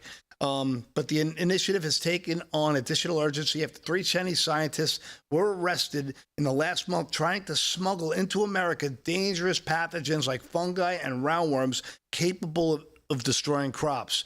Officials told Just the News that as many as 1,000 scientists from countries of concern, a large number specifically from China, have been identified inside NIH alone, prompting a monstrous review by the agency's Intelligence Security Office. And the Trump administration is committed to safeguarding America's national economic security. Taxpayer dollars should not and cannot fund foreign espionage against America's industrial base and research apparatus. This was White House spokesman told John Solomon directly. So I could keep going on this story because this is kind of stuff that just makes me sick to my stomach. That where is the intelligence community? Where is people at NIH, who to me another corrupted organization from top to bottom? It might as well be USAID at this point. How disgusting these people operate their business. So I don't know. Again, Just the News doing their job better than everybody else. All right. By the way, Slick, while Paul's getting the next story lined up, someone in the chat just brought up a good point. I don't know why I didn't think of this before. Said we should have a hotel on board to get like a discount cheap LFS6B audience rate for people who want to come into the warehouse on Friday night. Who could we do that with? I'll talk to the guys across the street. We don't want. No. We don't want. They're not going to have. They're not going to have. They have the hourly rates. Concealed carry across state lines. That's an hotel motel over there. No, come on, Slick. That's not what. Come on. No, I wouldn't do that to our viewers. Of course, I would not do that to them. We don't have a Four Seasons. We got to talk to the Hilton Garden Inn. Okay. Next door is Casa de MS-13. Hope you're going over there. Casa de Disease is more like it. Yeah, Casa de Prostituto. Yeah, we'll have to. That's a good idea, though. We'll get on that. We'll get on top of that and try to figure it out. We'll post it on. We'll post it on livefromstudio6b.com if we can make an arrangement or a partnership with somebody, so you can book it through there. So. How many rooms you have in your house? You got a jacuzzi? Come on, Big D, come on. He's only about 15 minutes away. Well, my son's leaving, so actually we'll have. But no, it's still going to be his room. It might be tight. So. Yeah, we got that big studio in there. Come on, put some guts out there. We can get 20 in there, no problem. 15-man jacuzzi he's got there. Oh, man. It's graduation tomorrow. I'm going to have it all. It's going to be all scoped out this weekend. I mean, I don't know if I have a room left come this weekend. Oh, really? So many big people party, there. huh? Well, no, there's no party going on. It's like, don't worry. I didn't not invite you. I would have invited you to the party. Won't be as surprising about that. All right, let's. Paul, you have anything else in the news right now? There's a few things here. Yeah, I don't know if you saw this. As NATO leaders gather for another summit, Mike Lee has introduced sweeping legislation to withdraw the United States from the alliance and force America's allies to pay their share, accusing European nations of relying on U.S. taxpayer funds. Did you see any of the clips today? Calling Trump daddy, the head of NATO. I saw Rubio cracking up behind him. Yeah, it was. I had that clip, but it was Fox related, so we can't put those dirtbags on us. So we don't want to. We don't want to sully. We don't want to sully the good name of Rav. With, that's a little strong. Yeah. No, come on. We can't. We got to take over them. We're way better. But I don't know if you saw this, but 120 proof. Lee's latest bill said it's not a trusted organization, meaning is what he called NATO, not a trusted organization. The act would direct the president formally to notify NATO of U.S. withdrawal under Article 13 of the North Atlantic Treaty to fulfill the requirement for congressional authorization and prohibit U.S. taxpayer dollars from funding NATO's common budgets, including its civil and military programs. So that's the kind of stuff I like. I want less bureaucrats. I want less government, including this global entity that I believe is not in our best interest. Yep. John Giacchio, hope I pronounced that right, John, on Facebook. Thanks for watching and commenting. Says tonight, Damon, I just wanted to tell you about the big, beautiful bill. Since you trusted Trump with the Iran situation, I think you should trust him on the bill. No. Because once he's straightened out America, it'll be so much revenue coming in, and who else knows what he has up his sleeve. We still have 3.5 more years with him at the helm. And I'm thankful for the 3.5 years. But no, the big, beautiful bill is a disaster. And it's not even as much about trusting Trump to me, because he's either going to sign it or veto it. It, unfortunately, is the 535 other losers, for the most part, that we've sent to Washington, D.C. to supposedly, at least on our side, even though I know everybody, it's the slim majorities. What are we going to do? I'm sorry. I cannot get on board, I don't care who the president is, with running $2 trillion deficits as just like okay, well, that's just what it is. Get used to it. No. I am not going to be a part of $5 trillion, the biggest debt ceiling hike in history, when we control all three houses and levers of government. No, not getting on board. I am not getting on board with funding stuff that Elon Musk and Doge found, reauthorizing it through this bill. No. I am not getting on board with the new Green Deal and the Inflation Reduction Act staying intact when we have the ability to get rid of them, but we don't have the will to get rid of them. No, sorry. So it's not happening. I will continue to speak about my feelings on this, which is it's a disaster. And we're spending our kids, our grandkids, their grandkids, and everybody else's grandkids into oblivion. I don't care what the Federal Reserve tells us about the state of the fiscal operating debt of the country. We are on a demolition course with reality, because the numbers only work until they don't. And pretty soon they're not going to work. $50 trillion in fiscal operating debt with supposed cutting of $1.5 trillion out of a $90 trillion 10-year budget is just not acceptable to me. I don't care who the president is, and it shouldn't be acceptable to you. If you voted Republican, unless you're a Democrat socialist only when it comes to spending, but you're a conservative when it comes to everything else, I don't know what to tell you. The bill sucks. That's just where I get the point of you're damned if you do, damned if you don't. So, how much went to the Pentagon on this bill? I don't know. A lot. I know that it was a lot. I can tell you this, though. I don't understand all the pork in there. Like, why do we have to jam it with so much pork? And I can't stand some of the legislation in terms of no state can challenge the AI component of the bill. There's a lot of stuff that can chew up some liberty, too. So I think I spent a lot of time. I feel like you almost have to trust him at this point. So I don't know if I agree with you on this, only because at this point, what's the difference? I got to be honest with you. What's the difference? Yeah, I mean, to me, unless you're cutting the military, the $2 trillion that's going in the military, right? Isn't it like almost half that spending is there? I mean, we're not going to cut there. Well, we're talking about $90 trillion over 10 years. Is that a lot? And we're talking about running $2 trillion deficits right now. It's more than these players make. Yeah, but look, I got to be honest with you. I'm so numb to it all. The big Build Back Better and Big Beautiful Bill, all those B's, and it sounds like the same thing repackaged. But what happens if we don't? Don't some economists think that everything's going to the dollar's going to cave in on itself? I mean, I don't know if the dollar's going to cave in on itself. I don't think so. I don't see any. I mean, I know the real reset we're talking about in the Birch Gold, but I mean, I just don't see that happening. And personally, myself. But for the Fed to say we're not on a uncontrollable path or whatever the hell he said it just the other day, just seems crazy to me. It just feels like, honestly, Damon is wrong. The numbers take into account tariffs and increased manufacturing. Also, they count tax reduction as spending. Okay, listen, we'll all be on the record with where we're at, and we'll see who's right. Well, the truth is, I've watched so many debates on this, and my head is spinning on this. I don't know.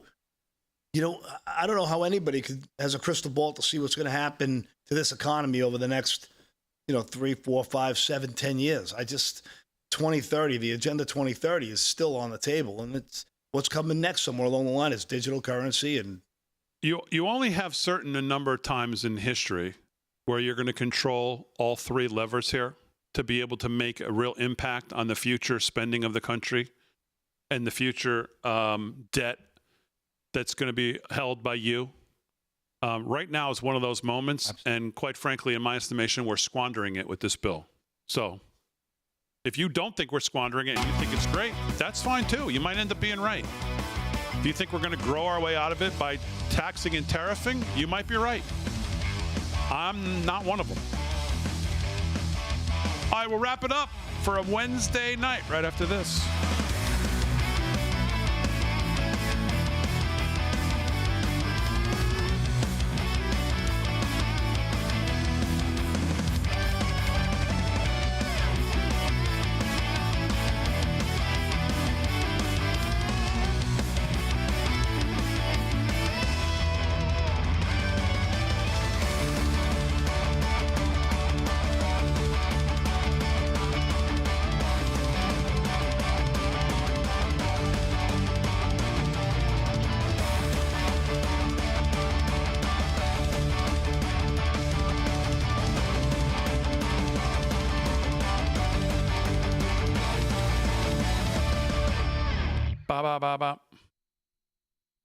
Jasmine Crockett. You want to play that clip of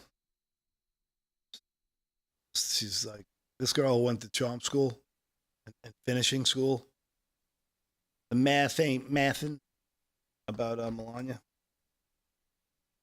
Sergeant Arb says live from Studio 6B batting around 850 for the last 10 years, so I'm listening. Oh, nice. 850, man, that's first ballot. Hall of Fame.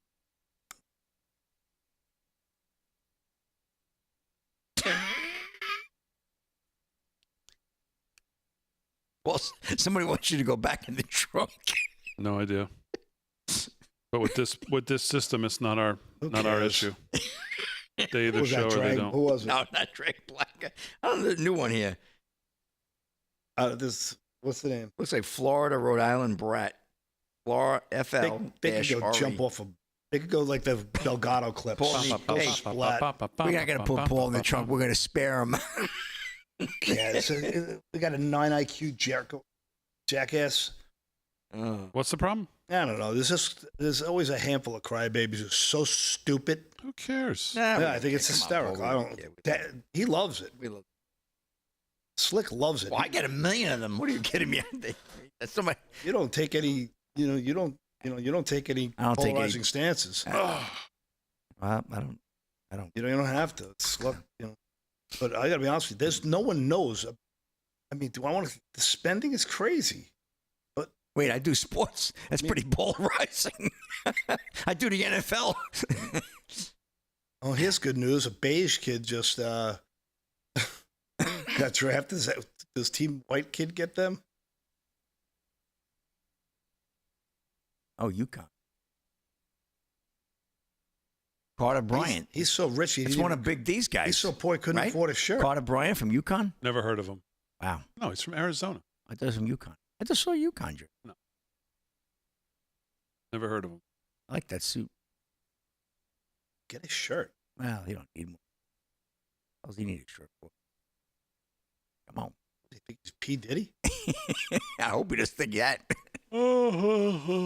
Kickings Now says, somebody call a wambulance. I guess that's a shot at you guys. We're crying. If I wish I could care. I really do. I really wish I could generate any fake emotion. Somebody call the wambulance. They're pretty grumpy. I've heard that one before.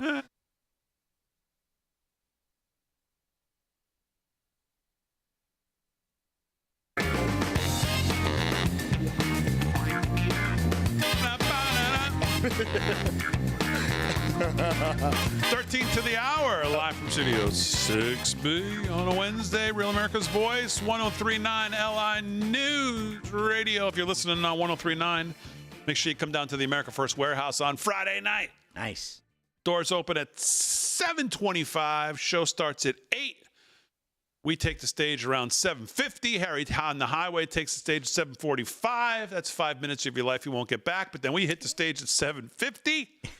We have some fun, and then we go live at 8 o'clock. And then we do after party. Big D leaves in about 30 seconds, and the rest of us are there. That's not true. That is not true. Man, you hightailed that the other night. You might it's like, I got a thing. I gotta go. I got a thing. 10:30? What do you got a thing? Exactly. Oh, there's no cigars. I gotta go. Yeah. That's right. All right, let's do some more sports news. We'll wrap it up for a Wednesday. We'll start with sports. Sports is brought to you by our friend Mike Lindell. LFS6B is the promo code to use. Slickster, what's going on? All right, one more sweep of the baseball scoreboard. Big D, Mets over the Braves, 7-1, top of the ninth. Looking good for the Mets there. And the Yankees also looking good right now, 7-1 over the Reds, top of the ninth as well. Twins 2-0 over the Mariners, bottom 8, top 9. Rays lead the Royals 3-0. Cubs over the Cardinals, 8-0, top of the 8th, middle of the 6th. Astros over the Phillies, 1-0. No score. Dodgers and Rockies, top of the 6th there. Top of the 1st, just underway. Marlins and Giants, no score there. I gave you the finals earlier tonight on the other ball games. Get to a couple of quick stories. Here's one for you. Alicia Lehmann, Swiss national women's team crushed 7-1 by 14-year-old boys. Dylan Gwynn at Breitbart. A team of 14-year-old boys had no problem going through the Swiss women's national team as they defeated them 7-1 ahead of the Euro 2025 qualifiers. The Swiss women's team included Alicia Lehmann, recently voted world's sexiest footballer. However, even Lehmann didn't provide enough of a distraction for the FC Luzern under-15 boys team, who instilled much doubt among the Swiss before they host the Euros next month. In fact, according to GB News, the Swiss attempted to conceal the embarrassing defeat from the public, but were undone when one of the players from the boys' team posted a video from the game on TikTok. The video garnered approximately 70,000 views before being removed from the platform, GB News reported.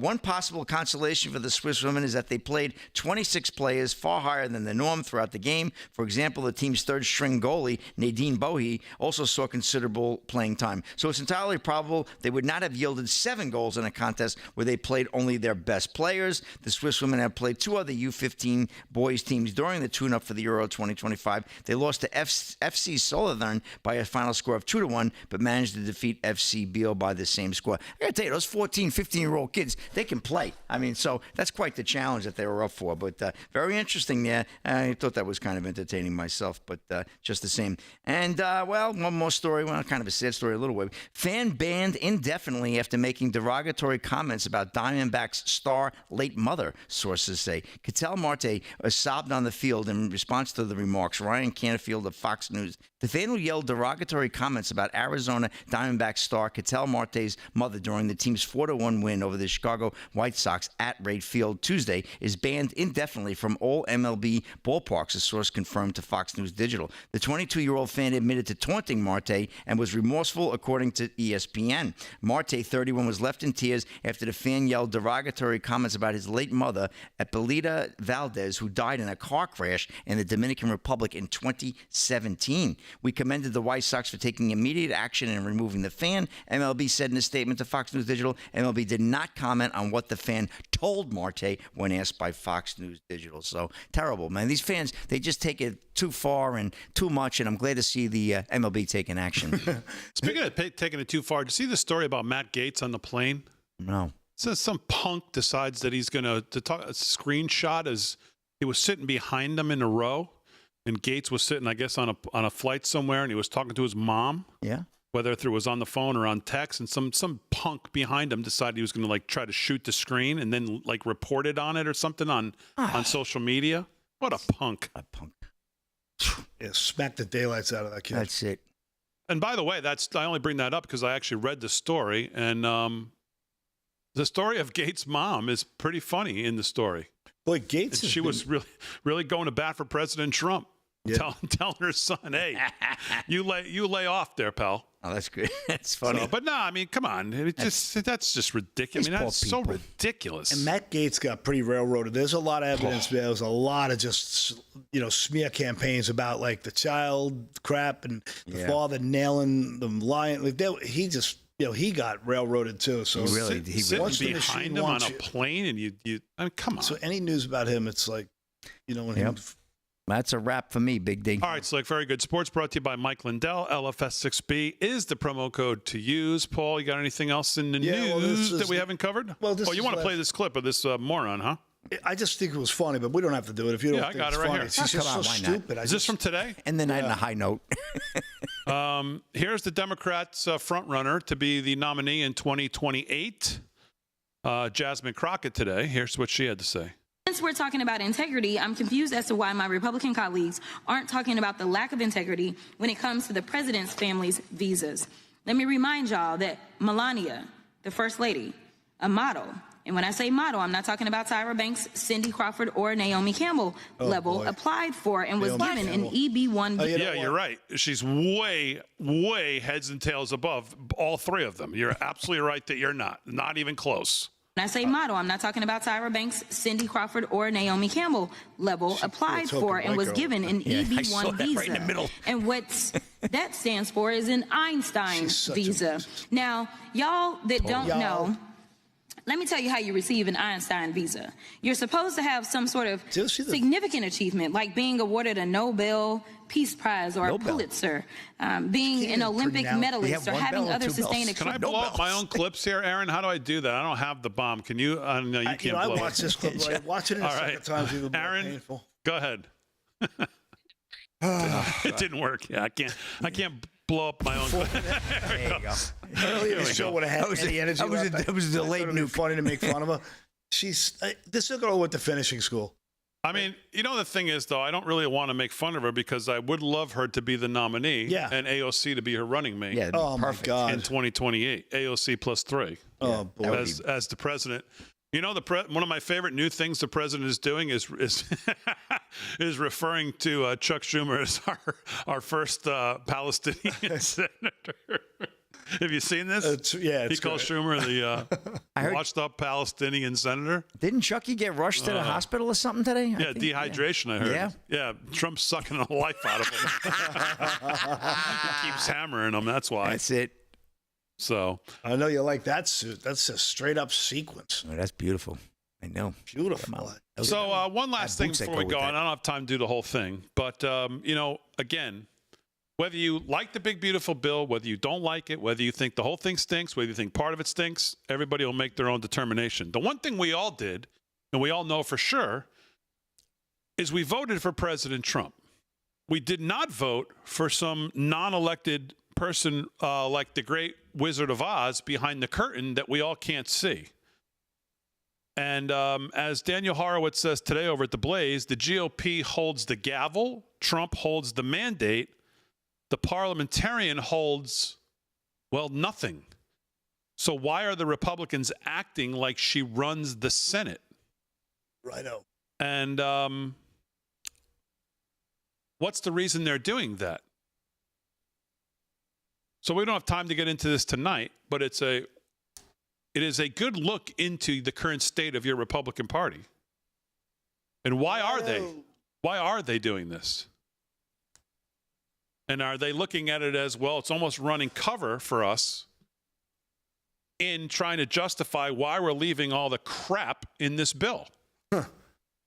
Right. So we'll take a look at that, but not tonight.